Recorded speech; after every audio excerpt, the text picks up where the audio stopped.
Despite the Attorney General's devastating report, the governor seems to have no intention of stepping down, at least willingly. That's right. He's facing a barrage of calls to resign, including from the White House, where President Biden said today it is time for Governor Cuomo to go. Linda Schmidt continues our team coverage with more on how long he can stay in office. Linda. Yeah, that remains to be seen. But first of all, his political support is eroding, and that is coming from fellow Democrats, too, both on the national level and the state level. There is an avalanche of political leaders calling for the governor to resign.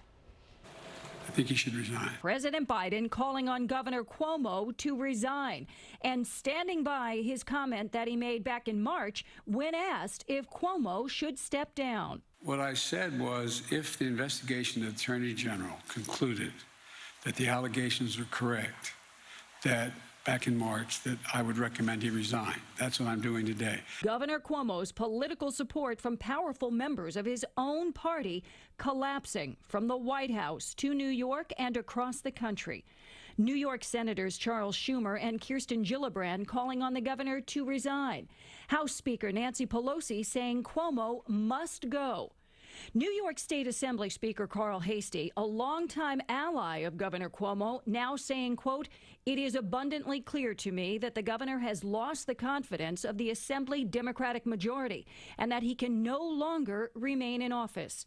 The Assembly's Judiciary Committee is conducting its own investigation, which has the power to bring impeachment charges. According to the Associated Press, during a phone call with Carl Heastie today, the governor told him to work fellow Democrats to get enough votes to stop an impeachment. But Heastie said he could not do that. State Senate Majority Leader Andrea Stewart-Cousins saying if articles of impeachment are sent to the Senate, she is prepared to hold a trial. And also tonight, in a joint statement, New Jersey Governor Phil Murphy, along with the governors of Connecticut, Rhode Island, and Pennsylvania, all calling on the governor to resign.